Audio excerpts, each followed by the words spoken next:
মাধ্যম বিতৰ্কক লৈ স্থিতিত অটল চৰকাৰ ষষ্ঠ শ্ৰেণীৰ পৰাই ছাত্ৰ-ছাত্ৰীয়ে অংক আৰু বিজ্ঞান পঢ়িব লাগিব ইংৰাজীত চৰকাৰৰ লক্ষ্য শিক্ষাৰ মান উন্নত কৰা ছাত্ৰ-ছাত্ৰীৰ মাজত ইংৰাজীৰ দক্ষতা বৃদ্ধিৰ বাবে চৰকাৰে লোৱা ব্যৱস্থা সুদূৰ প্ৰসাৰী ছাত্ৰ-ছাত্ৰী উচ্চ শিক্ষাৰ ক্ষেত্ৰত যাতে অসুবিধাৰ সন্মুখীন নহয় তাক লৈ এতিয়াই লোৱা হৈছে ব্যৱস্থা মাধ্যম নহয় আমি ইংৰাজী ভাষাত আমি কিতাপখন দিছো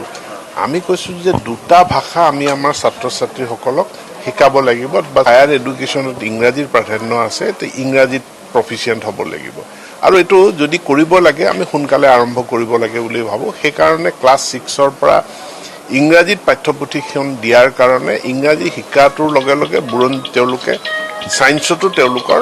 মানে প্ৰফিচিয়েন্সিটো বাঢ়িব ক্লাছ 12 ৰ পাছত হঠাৎ তেওঁলোকে ডিগ্ৰীত ইংৰাজী শিকিব লগা হয় এতেকে হেতু যদি আমি আগুৱাই আনিব পাৰো ক্লাছ 5 ৰ পাছত 6 ত পঢ়িলে 6 7 8 দুটা বছৰত পাছ ফেলৰ পৰীক্ষা নহয় গতিকে শিক্ষকসকলে মনোযোগেৰে তেওঁলোকক শিকাব পাৰিব তেওঁলোকও শিকিব পাৰিব কিন্তু 8 ত যেটো ফাইনেল পৰীক্ষা দিব হেতু পাছ ফেল তাতে ষ্টুডেন্ট ফেল কৰাৰ কাৰণে ডিটেইনো হ'ব পাৰে শিক্ষামন্ত্ৰীৰ অনুজ পেগুৰ স্পষ্ট কথা বিদ্যালয়ৰ শিশুগৃহত ছাত্ৰ-ছাত্ৰীৰে পোনপটীয়াকৈ কথা পতা হৈছে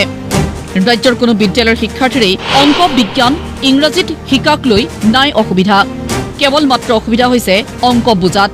মই হঠাতে আপোনালোকক কওঁ যে মই ডাইৰেক্ট ক্লাছ 6 ৰ ল'ৰা-ছোৱালীৰ লগত কথা পাতি আছো তেওঁলোকে অসুবিধা পোৱা নাই মূলত আমাৰ ছাত্ৰ-ছাত্ৰীসকলে এই ইংৰাজীত কিতাপখন দিয়াটোত অসুবিধা পোৱা নাই তেওঁলোকৰ মূল প্ৰবলেম হৈছে আন্ডাৰষ্টেণ্ডিং মেথমেটিক্স